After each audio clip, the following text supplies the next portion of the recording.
Welcome back to the Dactopus podcast. I'm your host, Dmitry. And I'm Patrick. And today we're going to discuss our dads weren't necessarily taught to provide because we didn't fucking have dads. But I would assume, that your fathers were providers and that's what they did. Now we're told to be present, but what do you think it is from like a female's perspective? What actually matters to them? So I think when you go through the generations, you actually see it's more so of a pretty big shift, actually, right? I think we go away from it just being about being a provider, and it's getting more so towards the realm of, hey, I'm not going to take care of you. We're going to take care of each other. You think that's kind of an accurate sentiment? From a woman's perspective or from your perspective? From I guess it's from like a general perspective, but I think I guess if it was just straight like a female one, I'm not a woman, but which is kind of funny because this whole episode is based upon the female's perspective. So speaking for you now, I think it does go from, hey, we're going to be the home taker, and now we also want to provide. So I think that for them, all the roles are trying to be equal a little bit more. I think that's a big part of it too, is the respect for a woman that I don't think was a thing back in the day. Like it wasn't, I don't think it was not a thing, but I think it was just different. Yeah. And some of that's workplace respect.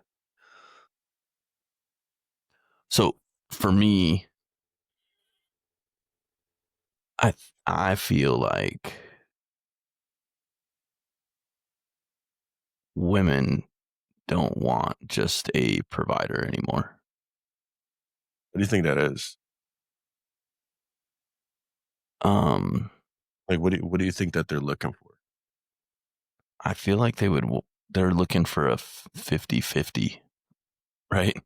Yeah, because now like you can't go say, hey, I want you to stay home, take care of the kids, clean the house, and this is all I want from you. And even though like we might generally appreciate that, I think it's, hey, we have a life to live, and we want a profession, and we want a career. We want to have things that we're going to feel proud of, aside from being parents. Right. Yeah, I just think it's a more balanced world we live in now. I don't think that there's still people that are okay with that. And I told you that was kind of my situation at first. It was your situation at first, right? Yeah.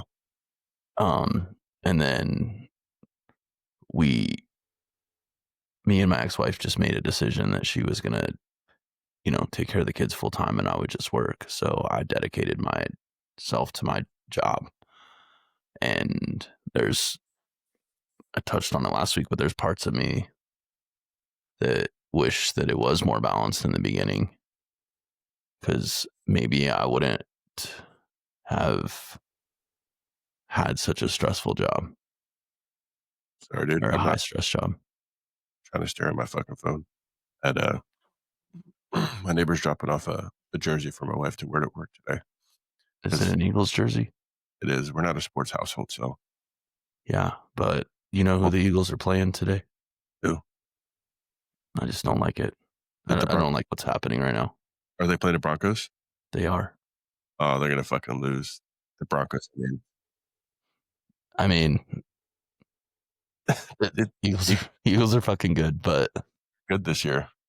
They are good this year. They were good last year. I handle anything. Those are the Um, what's that?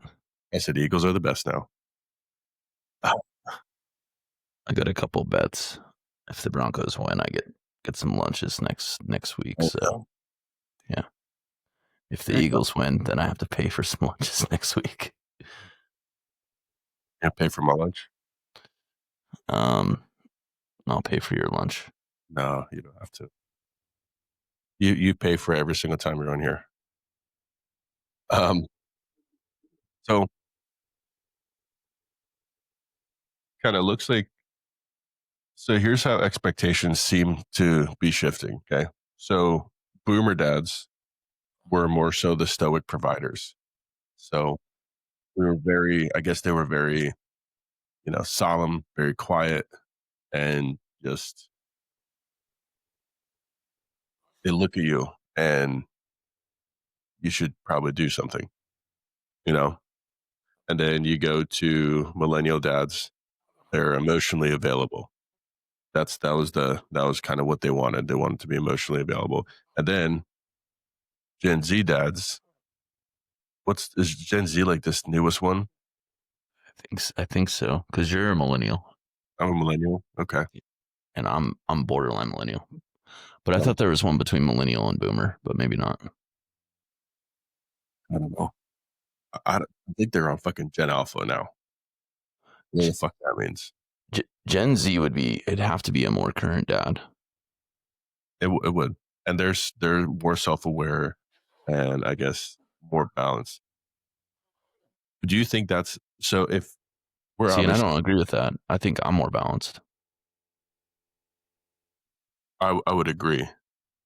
I think that because are you a millennial? Yeah, I'm like really on. So millennials, I think, started born in 1980, and I was born in 81. So like I'm on the cusp. But I think one of my advantages is I can relate to boomers and I can relate to people younger. Gotcha. So I've been able to like guide myself. Okay. Do you think your spouse? Do you think what do you think she values more out of you in you being a father? Um, I think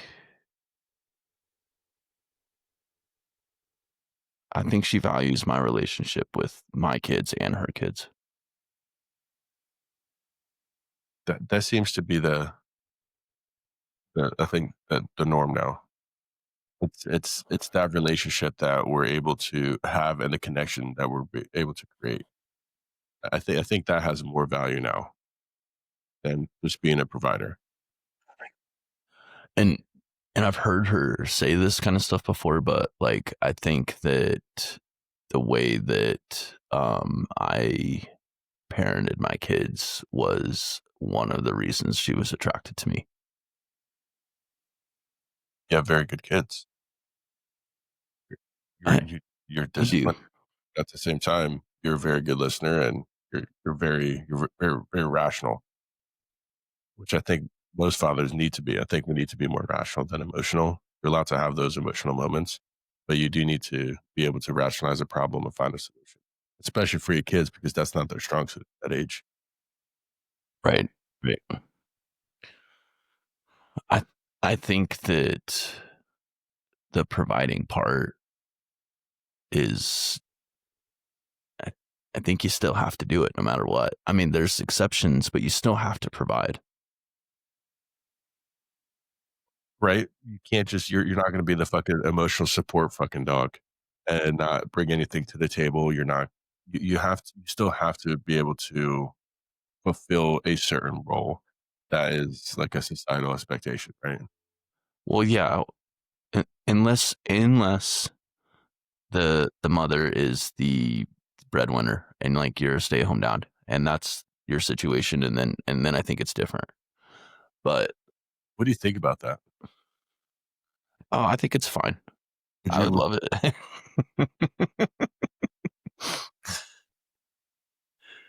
um I mean, maybe I for a don't think I would have loved it in my 20s though. yeah. It would have been hard. I think I would have felt like a piece of shit and like I wasn't a value add, even though parenting is value adding. It is. It is. It's a very, very strong value add. And I think for like, I stay behind this, and I've said this before that like I think being a mother is probably one of the hardest things because you're not getting fucking paid. You don't get overtime. You don't get vacation time. You don't get sick days. You are literally fucked. Like you have 24/7 responsibility to be there for that child. And I think that's a really, really amazing thing, especially when you're a good mother. Um, because just like dads, moms can be shitty too. And I think if you can be a great mother, that is the biggest value to a relationship. Financial, that's great, you know. But if my kids are taken care of and loved and they have everything they need, you can't beat that. And I think maybe it goes back for them, it's like a fatherhood too, right? If we can provide, yet we can also be there for all the moments that they need us to be there for, whether it's, you know, somebody got hurt or they just need us to take the baby for a minute. We have to be there and be available to do so, even when you don't want to. Because as a man, you get home from work and you're fucking exhausted. I know when Ellie was little, and if I got home after a fucking 70, 80 hour week, um, the last thing I wanted to do was anything. But I could see on my wife's face that she's fucking exhausted and she's drained. So what do I do? Well, I have to take my daughter. I have to take my daughter. I take my daughter, and you relieve some of that time for them. And that's I think that was impactful to her because that allows them to have a minute because they don't fucking get a minute. That thing's attached to their fucking tit. It's like an alien instead of inside of them, and now it's outside of them, and still hasn't fucking left. You know, Yeah, and I've said it before, that's the stuff that I sucked at in my 20s. just being there, right? Because you were a hard worker, and you still are. But that was your value add. Like your value add in relationship was, hey, I'm gonna work really hard. I'm gonna be a really strong provider. All the other shit, I don't really need to do for you right now. And Right. then, like you said, now that you've gotten older, you're like, you know what? I guess I did need to do that stuff too. And maybe that's like the coolest part about growing up. We also just learn shit every single year. Well, and you've hit on it recently, but I think that some of that has been taught to me by my kids. Yeah. Oh Like man. it's not it's my maturity, but it's also I don't know how to describe it. I know what I'm trying to say, but I don't know how to describe it. But like I Basically, want to do that stuff. Yesterday, Davis had a volleyball game at 8 in the morning, an hour from here. fuck. And I was exhausted. Like I was fucking exhausted. But I got up and I went to his volleyball game 10 years ago, probably 10 to 15 years ago. I wouldn't have done that. I just wouldn't have done that. And it's not fair to them. And I'm really glad I went. I enjoyed it. I enjoyed watching him play, and I had to put my own emotional distress and mental distress aside. And I'm glad I went because it was an hour that I didn't have to worry about what was going on in my life, and I got to enjoy something. How do you feel when you do stuff like that? I feel good, Yeah. and I think it makes Davis feel good. It's even though we're fucking exhausted, the the value that we're giving our kids right there is, hey, I know dad doesn't want to do this. Fuck. I really don't want to do this either. But it's like together we can conquer the world. And a volleyball game, all that stuff just adds up and compounds into a super, super strong relationship with your kids. And I think that is that's becoming even more of a value nowadays. I agree. I agree. And I think that stoicism still has its place. I really do. I think it's hard to be a stoic dad now. Like I think about it. I lecture my kids, and I love to figure shit out. But I'm not like when I think stoic, I think v- very very small amount of speaking, and sometimes I just don't shut the fuck up.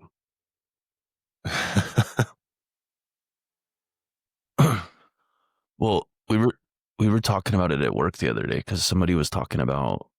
Well, it wasn't somebody. It was Deanne. She was talking to somebody about how Davis is like a man of few words or a kid of few words, however you want to call it. He's about to be a man. He turns 18 in 11 days, Holy shit.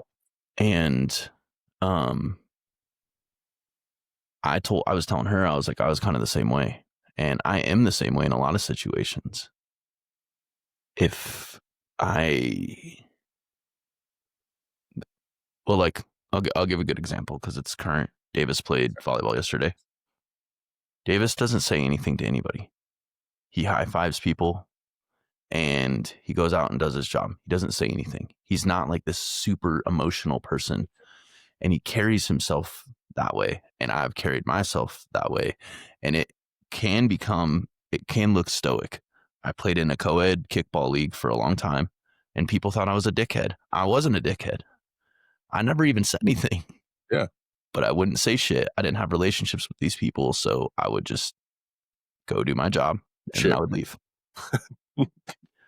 Um, it was like work for me. Yeah.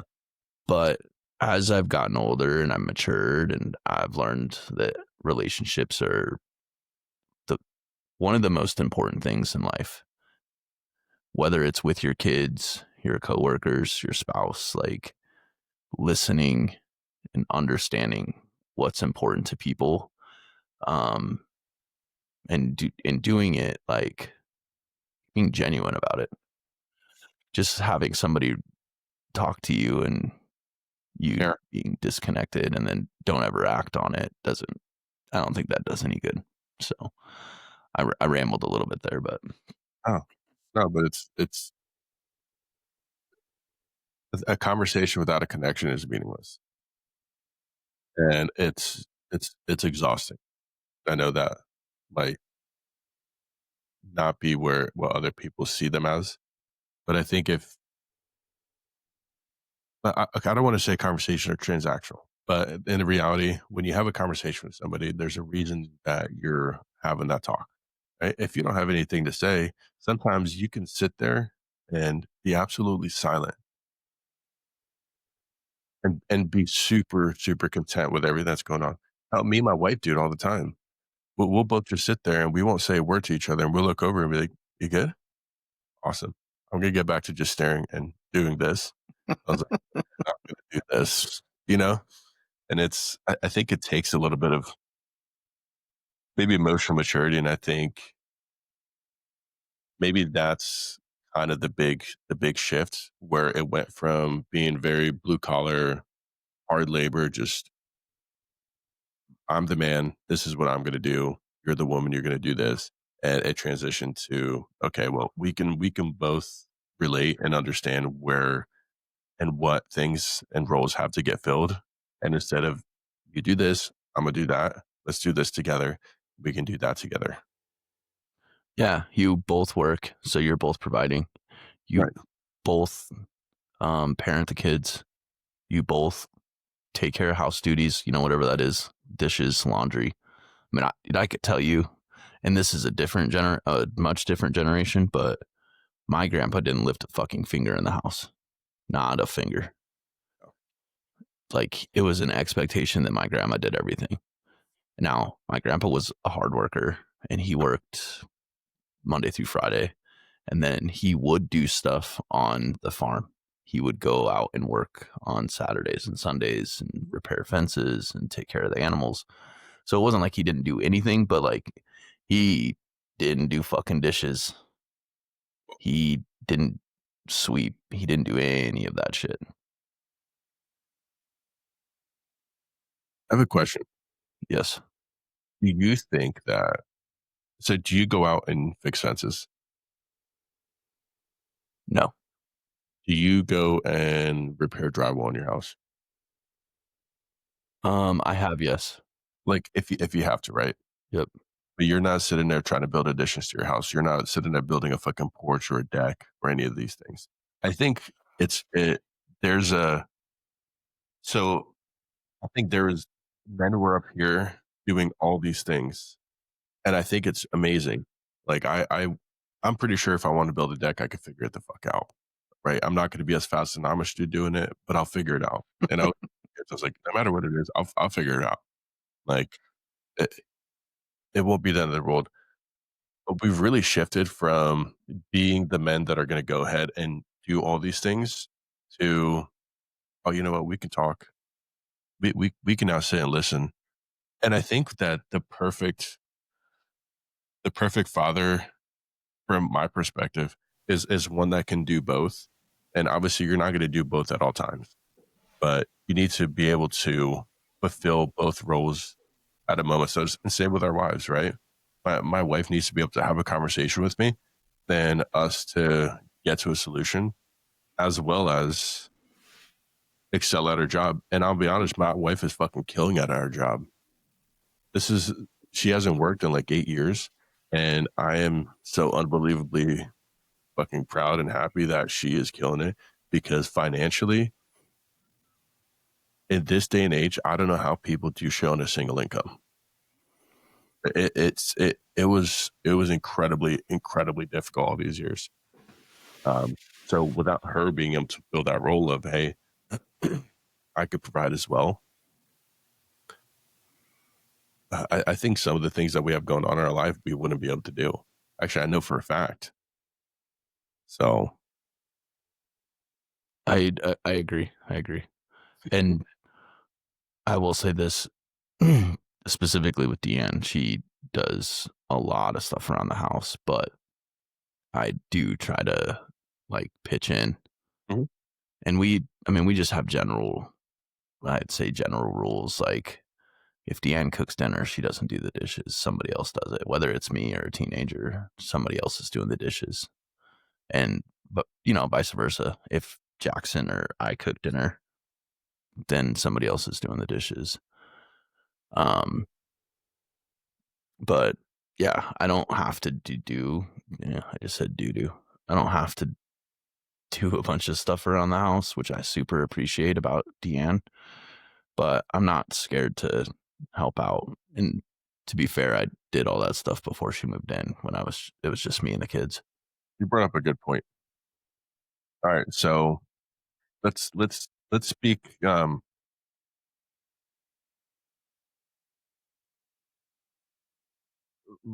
want to just touch on this real quick. Do you think that the older generations now? Do you think a son is going to go and do the dish, or do you think the son's going to be out relieving some of the workload from the father? Do you think the father's going to bring him in to relieve any workload from his mom? No. No, because that wasn't what he was raising him to be, right? Yep. So now you have kids, and we say, "Hey, you need to help out. Clean your room. You need to do this. You need to do that." I don't have a farm. You're not going to go fucking milk the goats. You're not going to. And these are the chores that you need to do. So I think life in general has shifted so much that if things stayed the same, there wouldn't be much progress. And I think we as a society made a substantial amount of progress in that sense. I I mean, I, I agree. I agree. And either run and out or for you're um, what's that? said you're either letting one out right now or you're petting a dog. I'm petting a dog. All right. Oh god. Can you make it?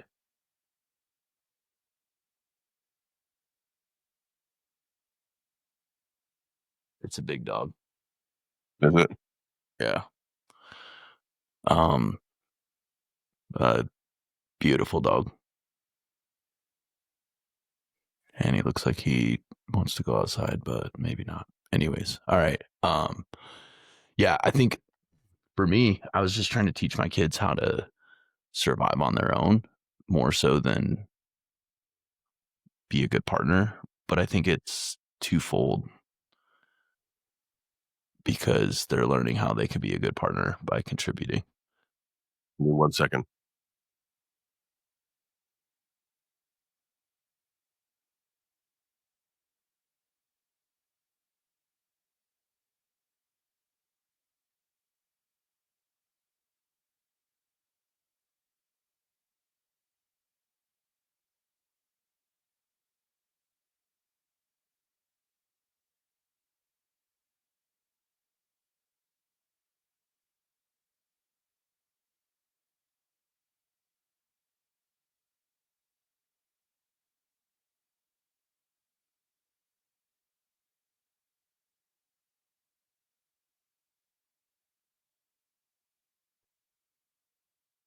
It's on a table over here, baby.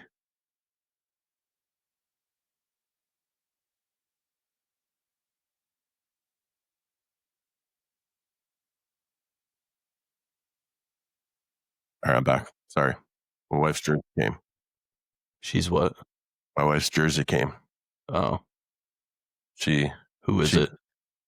that's nobody. It's just, it says number one.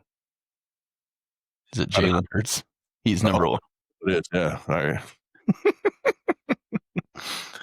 I'm actually curious. I'm starting to here we go. All right, how about this? All right, let's do this. Since I'm in Pennsylvania, you're in Colorado, you're a Broncos fan. I inherently have to be an Eagles fan because my grandfather was an Eagles fan. Let's make a bet, Okay. and let's add some like comedy to it. So throughout the week, we'll have to think of a punishment for the losing team, and next week's podcast, we'll have to either wear something or look like a jackass or something. Whoever loses. Does that sound? I mean, I think I hate everything that you just said because the chances of the Broncos winning in Philly are pretty fucking low, but I'm down. All right. All right. That's fair. That's good. So I'm going through some statistics because it made me start thinking. I feel like divorce It's is up. up, It is up. but it's not. It's trending down. So in 1900s, it was 4.1% of marriages ended in divorce. Well, no shit, because they're all fucking died so early, dude. In 1960, it was 9.2, so it was trending up. In 1970, it was 14.9, so it like jumped up quite a bit. So when we gave equal rights and everything became a little bit more equal, women were like, well, I don't need to put up with your shit anymore, so fuck you. In 1980, it was at its max, 22.6. Jesus. Can you So imagine a how quarter of marriages ended in divorce. a fifth? And as of 2018, it's down to 15.7. So it's trending down. Because it did make me think that like divorces were less common, but I think they were also less common because the women were scared to get at divorces. They weren't providers. They Yep. weren't able to fulfill the role of provider because there wasn't as much opportunity for them. I think. I don't know. I, I agree with you. I think it's this like you get a divorce and you don't have a job and all you do is know how to clean house and raise kids. You have nowhere to go. Well, and then I got a hot take. Listen, if we want to get rid of divorce in this country to eradicate women's rights, Wow.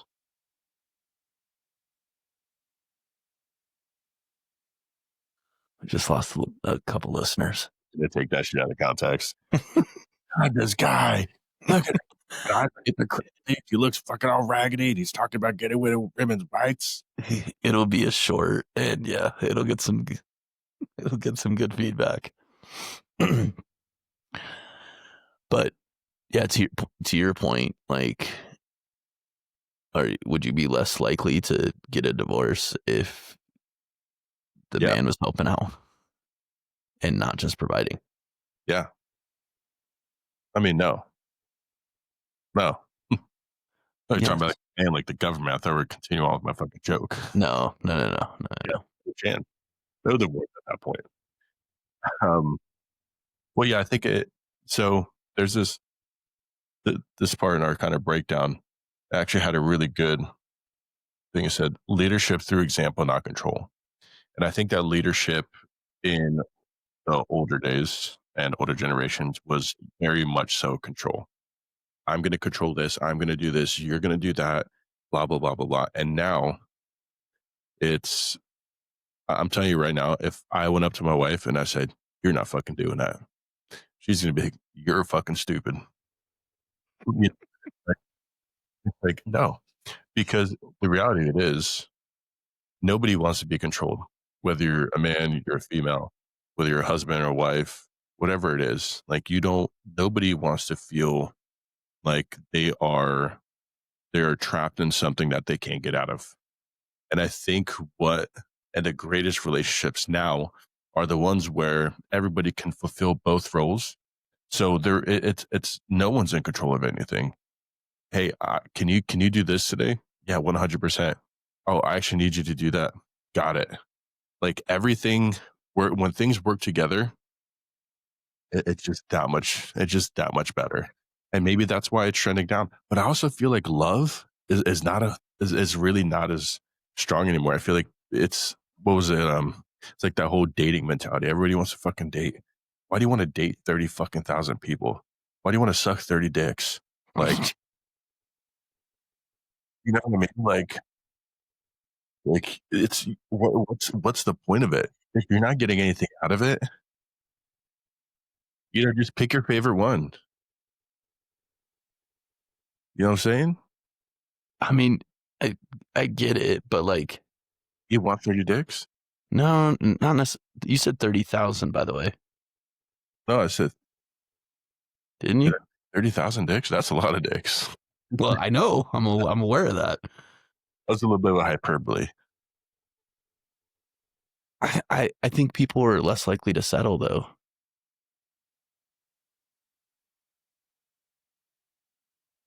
All right. Let me say this. I'm not from this country, and grammar has never been my fucking thing. The other day, we were doing my daughter's homework. Did you know that you could put a fucking apostrophe after an S? Did you? Yes. Oh, are you did? Yes. Oh, do you know that's for plural? Yes. Oh my God. I've been using apostrophes around my whole fucking life.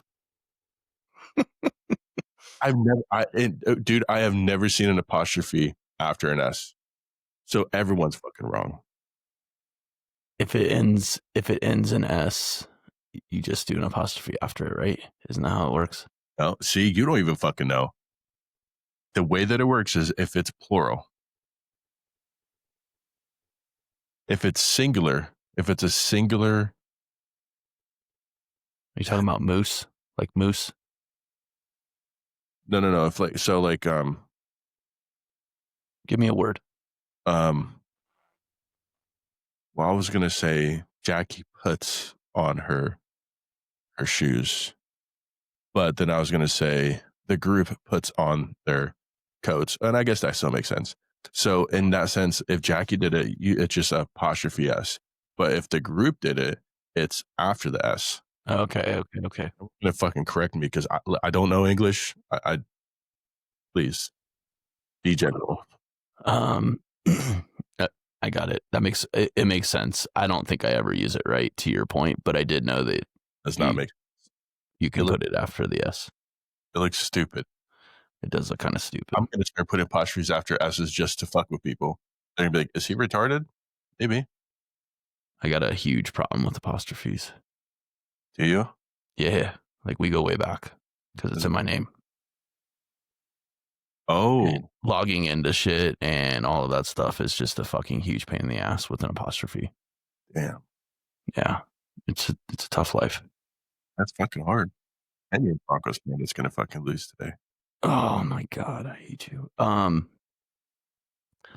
So yeah, we were actually gonna go to that game. Oh, really? Yeah. Ev's birthday was 2 days ago. So Deanna and I had talked about the three of us going out. I just really did not want to take her to her first major sporting event and it be in the Eagles Stadium. She'll never want to go. That's true, dude. If 'Cause, they win, they're gonna fucking break down light poles and shit. Eagles yeah, fans, oh, they're fucking garbage people. that's fucked Sorry, up. not sorry. I True said though. what I said. It's true. Every Eagles fan says it. Dude, it's true. We fuck dude, these people fuck up their city so bad. I don't remember the context, but I do remember that they were sticking batteries in like snowballs and throwing snowballs onto the field at Santa Claus or some shit. Or I don't know. I'm like, Jesus, man. Worse than Well, and I know a decent amount of Eagles fans because they're good, so naturally they just come out of nowhere. But Deanne's dad's an Eagles fan, and so he lives not super far from Philly. So we've talked about going with him because I think it would be a good time. I want to go for the experience. I don't want to go to get fucking murdered. yeah, yeah, it's not an experience. I mean, it's an experience, but one you can't come back from. All right, we kind of went off track. We should just do Fatherhood Unscripted real quick, and then we Let's can continue. do it. All right, you want me to start? You can start, yeah. All right, I got a couple. Ah, I kind of already talked about it, but Davis is playing on a club team this year. This is the first time he's ever done a club team. Davis started getting into volleyball like 4 years ago. I truthfully didn't realize that men's volleyball was like such a big deal. So he had his first tournament yesterday, and I was unable to make two of the games because we had prior commitments for a birthday party for a friend of mine. For Richard. Richard's kid's birthday turned a year old. Oh man, happy birthday, Richards, baby. Tyler Happy birthday, Tyler. Gray. Tyler Gray, happy birthday. So anyways, I went down and watched him play, and him and I have kind of chatted a little bit about it. And Davis he'll jokingly not be super humble, but overall he's pretty humble. But he's like, I think I'm the best person on the team. Yeah. And he kind of alluded to the fact that the team wasn't good, but I think it's the best team he's played on. They played really well in the first game, and they played really well in the third game. They unfortunately lost in the third game, but Davis played so good, and I was super proud of him. He's just Way to go, extreme. Davis. What's that? Way to go, Davis. Yeah, he's really consistent. And it kind of goes back to what I was saying. Like he's no drama. He plays smart. And physically he's pretty gifted. So Okay. that's my first one. My second one is me and my younger two we ran a couple errands yesterday, and so we were just kind of chatting. And I just asked some questions that probably a little hard for kids to answer, but I asked Evelyn, I said, do you feel like you lose out on time with me because we have such a busy house and all this other stuff? And she said some stuff that it hurt a little bit. It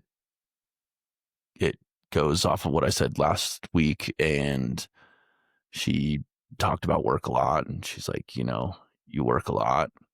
I do like the weekends with you because usually you're working less and you're more, she didn't say this, but you're more present.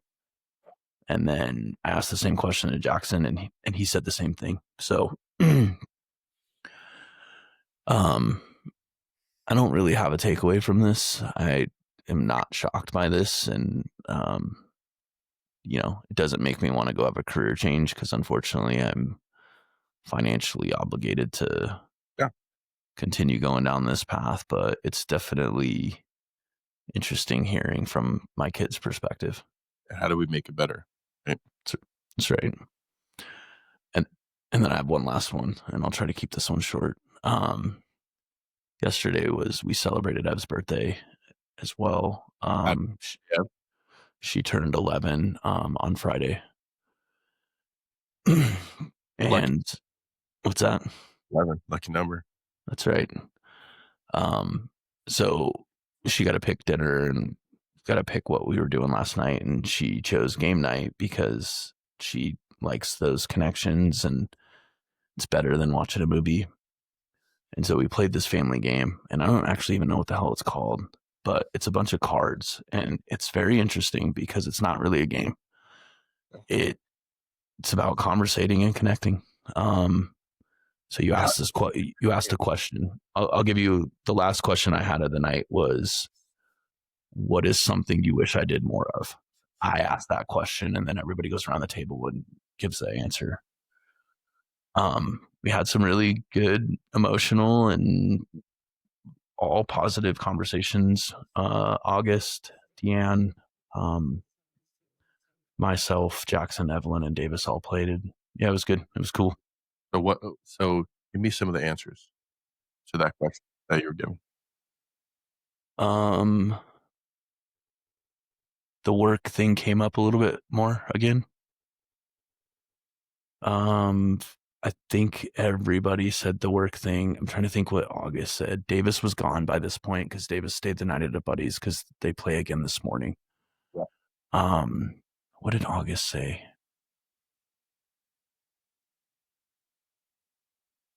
I don't remember. I don't remember what August said.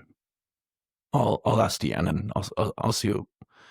He had a very interesting question and he directed it towards me and he got kind of emotional and he said he had dust in his eyes. But it was pretty sweet. So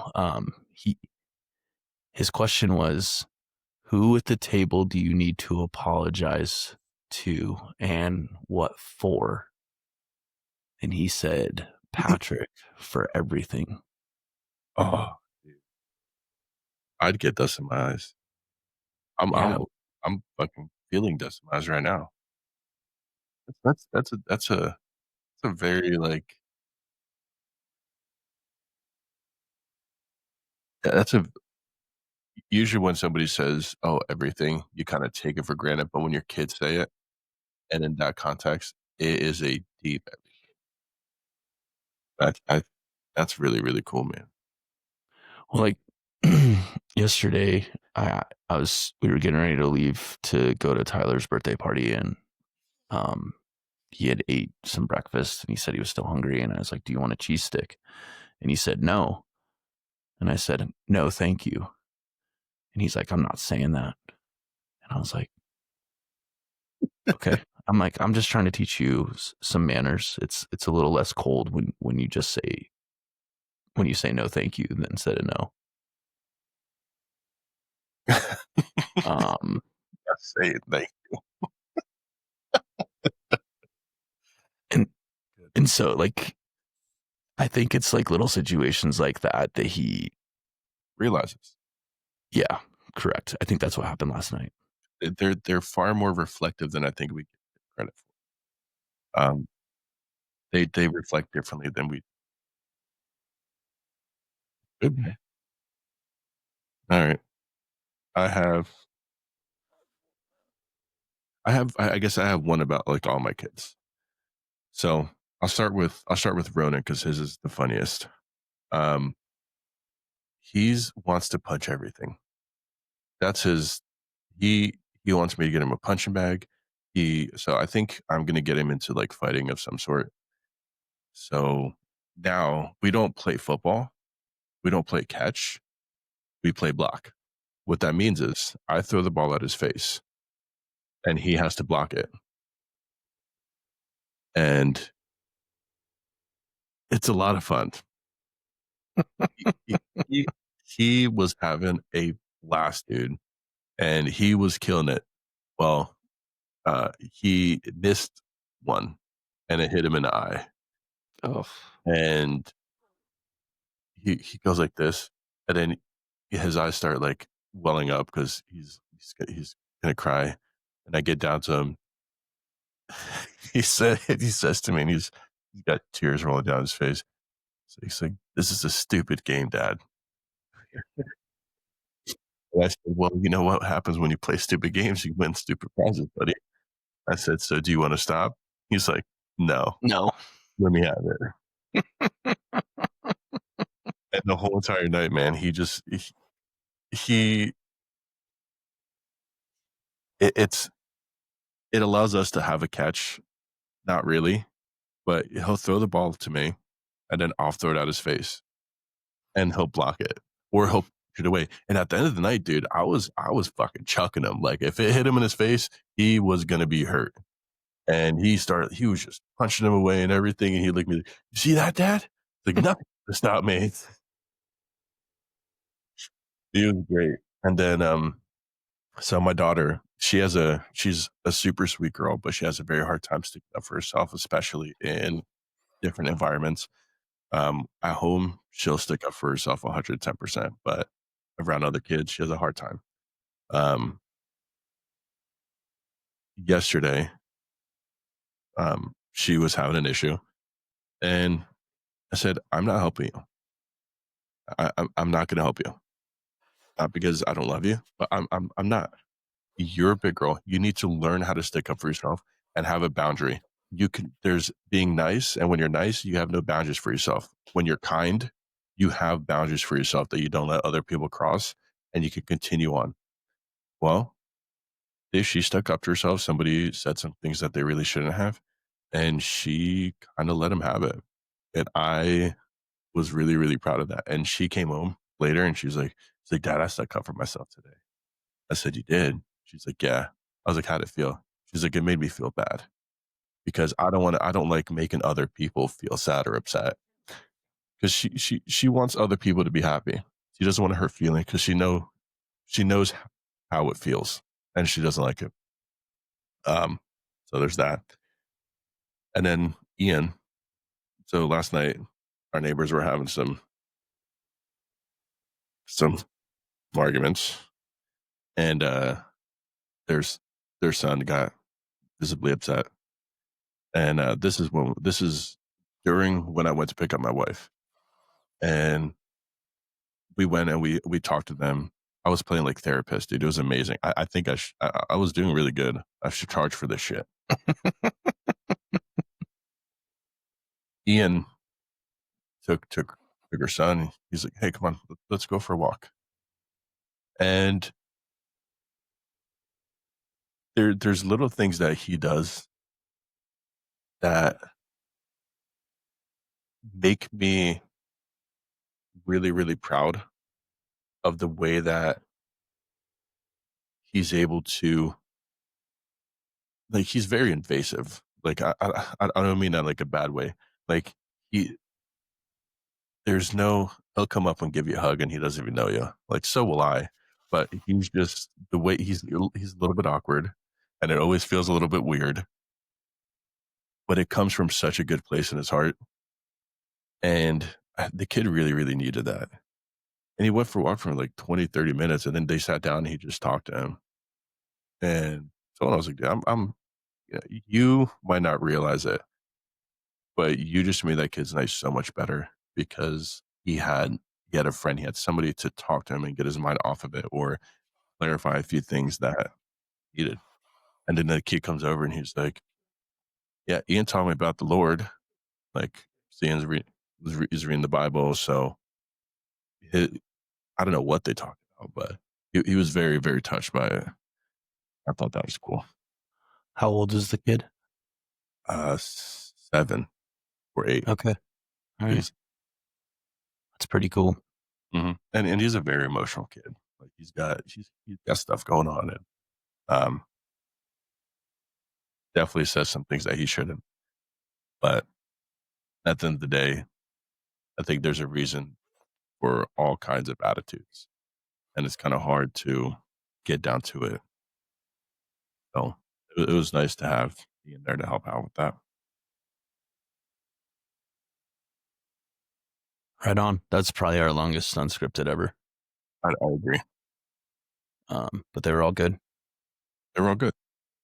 They were. except for we just found out that you are a child abuser and you throw balls at your kid's face. I do. I do. Footballs, people. Take it easy. That's funny. All right. Um, weirdly enough, we're close to the end. What do you want to do? Let's do a quick recap and then we'll do our question. So Okay. today the topic was what do we, you and I personally, think that um, a mother or a wife wants out of a father um, in this day and age? And things have changed. It went from being the authority, it went from being the sole provider to developing a little bit more emotional maturity and able to have conversations that we might not have before. It's about everybody coming together and fulfilling a role in a house because it's everybody's job to make it good. So I think now in this day and age, that's where we're at. We want a little bit more of a 50-50. We don't want to rule by control. We want to rule by freedom and lead with examples. That That's sum it your up. take? That's my take. I mean, How would yeah, that I think work if women didn't have rights? for me that they want people to be more present. People. They want their husband or father to be more present. Um and probably a little emotional to a certain extent. I don't think you want You want to be some fucking fried.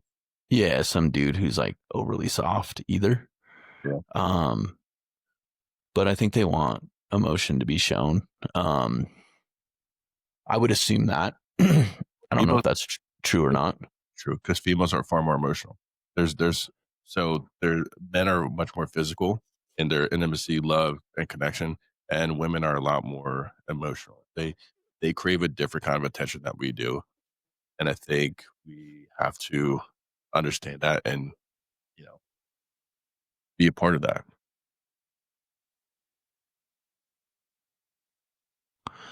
Um, I also think that, I think love's a big one. And I want to say something. I brought this up a while ago on one of the podcasts. Actually, my buddy called me about it a while back. I do a ton of interviews. I've probably done 200 interviews in the last 2 years, if I've had to guess, like around that range. And I think 90% of the people we interview, one of the questions we ask, we use the same form, and it says, who do you admire? And I think 90% of the people say father, and it kind of blows my mind sometimes. But the one thing I would want to talk about with that is, even if you grew up with a just provider, somebody who's extremely stoic, Yeah, I think as they get older, their maturity changes. And I saw it specifically with my ex-wife. I don't think he was a great father to my ex-wife when she was young, yeah. but he was a great grandfather, and he became a good father to my ex-wife. But I've seen that in with a lot of fathers that maybe just provided and weren't there emotionally, didn't do anything around the house. And then as they got older, they just became really good. I don't know the word I'm looking for, but fathers, I guess. You know what So, though? go ahead. So I don't mean to cut you off, No, but you're good. don't you think that's mainly because the older you get, the amount of work that you're doing is decreasing? So you're spending a little bit less time out here and a little bit more time, with everybody else. Well, I've seen it in myself. I I was the same way. The only real father figure that was consistent my whole entire life was my grandfather.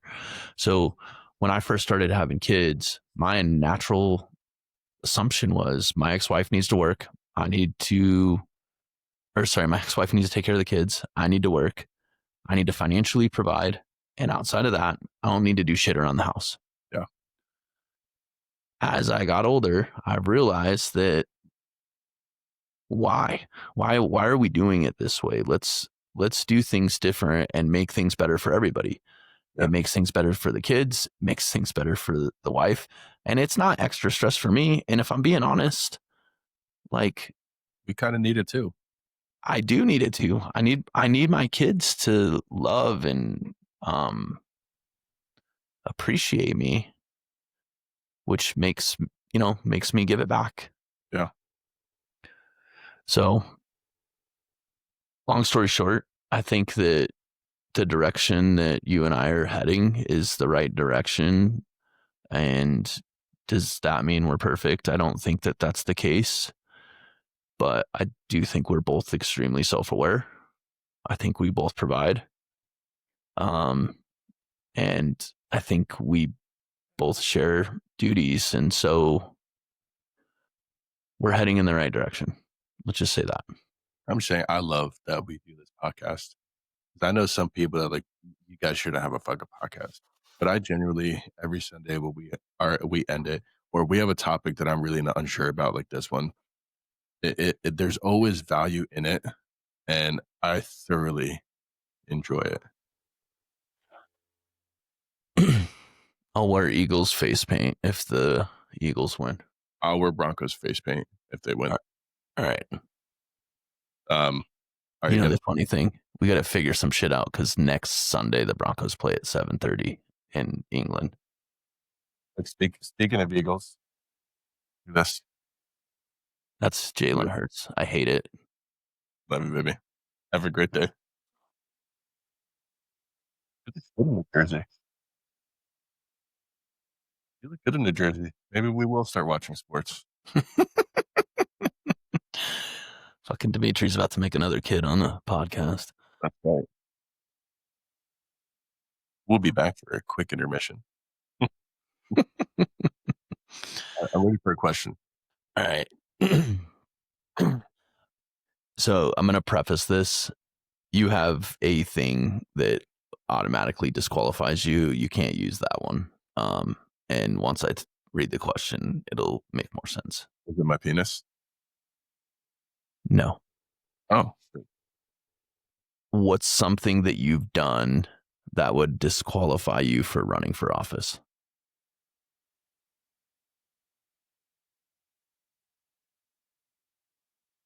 Being adopted? Well, I'm saying you being from Russia, I think might disqualify you from running from office. You cannot use that one. Well, yeah. Well, I mean, I'm sure there's things that don't might disqualify me, but I think my words. I think there's like someone you got some shit like, dude, this guy said this, and he is not to be trusted.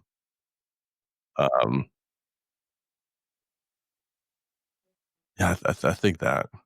Yeah, I don't think it'd be like anything. Oh my god, but some people would be like, oh my goodness. So yeah, I guess maybe some of the things that I've said. Yeah. I mean, I've done some pretty fucked up stuff too, so that might. Well, so you're saying speaking your mind. Speaking my mind. I don't think that people are truly able to speak their minds when they're in that setting because there's far too much judgment and far too many social justice fucking assholes that don't really give a shit. Because I think when you're speaking freely, you're going to say things that people are taken back by and they don't want to hear them. But I think that's the value to you as an individual. I think you should be able to speak freely. But at the same time, right? Your actions, your words have consequences depending on where you say them, how you say them. They're going to affect you. Yeah. So you have to be self-aware enough to say, yeah, maybe I should rephrase that. I truly do have a hard time doing that because I think some of my appeal is I'm pretty genuine. I'm very genuine, not pretty genuine. I'm very genuine in my conversations when I have it with people, and sometimes they're like, "Dude, that's not. I don't know. I did not want to fucking hear that." I say, "Fuck you," then, and I can't. Everybody, fuck you. Yeah. Well, and also I will say this, and by no means, I just want to put this out there. I'm not a Trump supporter, but one of my favorite qualities about Trump when he first ran for office, and was it 16? Mhm. Um, was he didn't have a filter, which made me feel like he was speaking the truth, like he wasn't lying. I don't feel the same way now. I feel like he says a bunch of shit that ain't fucking true, but um Everybody speaks, and I think you got to kind of decode some of the shit he speaks, especially in the media. I think I'm sure in a private setting, it's a little bit easier to have a conversation. right, right. I just thought he was the least politician that I've ever seen, and then now I think he plays the fucking game all the time. But it's whatever. But that was one of my favorite qualities about him when he first ran. So for me, I did smoke weed and I did inhale, so I think that automatically disqualifies me. But I don't know if it does or it doesn't. I don't know. I smoked weed. I did cocaine. Did a lot of drugs. I don't know. I Like, couldn't play the game, man. I couldn't play the politic game. I'd want to take a handful of mushrooms on inauguration day and give my fucking speech. Yeah. See the fucking crowd just waving all by. Like,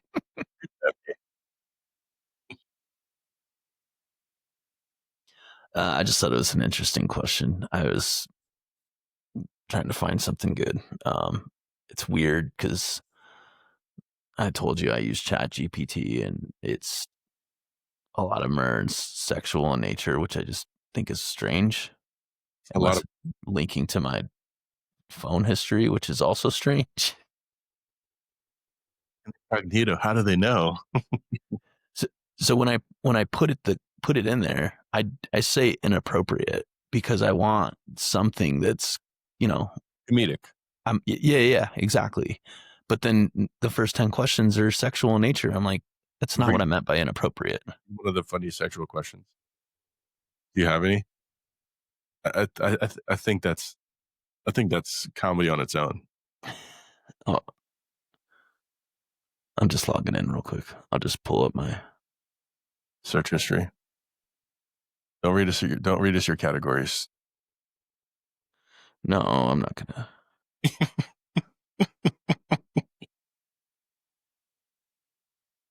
If your bedroom performance had a Yelp review, what would your most recent one say? Oh, that's funny. What's the most awkward thing that's ever happened during sex? And did you power through it or call it quits? Oh, those are good though. Those are funny, but they are very sexual. Would you rather your mom hear your last dirty talk or your boss read your last sext? I don't know. I don't really do that anymore. Well, and that's what's a kink you don't understand at all. Oh, the people being fucking like vacuum sealed in fucking latex. Don't kink shame. No, no. I don't. I'd feel suffocated. I'd feel scared. I would genuinely be afraid. Yeah, I'm claustrophobic. I feel the same. Like I can't imagine being like fucking squeezed up on a between two pieces of latex. And the only thing that's exposed is my dick, and I'm like breathing through a fucking tube. Like that sounds terrifying. I don't know if I could get hard doing that, dude. All my blood would be literally rushed to my penis. But I'd be, be fucking hyperventilating. I wouldn't know if I was coming or dying. Like, I mean, it's the same as choking, right? choking was fun though. Yeah, you're doing the choking. If my wife tries to choke me, nothing happens. It's like Fucking- oh no. I'm saying it's you're stupid. I'm saying it's the same thought or the same thought process though, right? Like that loss of breath. My wife can't make me lose my breath while she's choking me, Patrick. I'm not talking about you, dickhead. But if I choke her, I have to be like I have to be very careful. Like you get fucking too into it, you're bleeding on your back, and they're over here convulsing because you fucking choked them out. You're like, I don't know if this is a part of it. Like, is this what we're doing?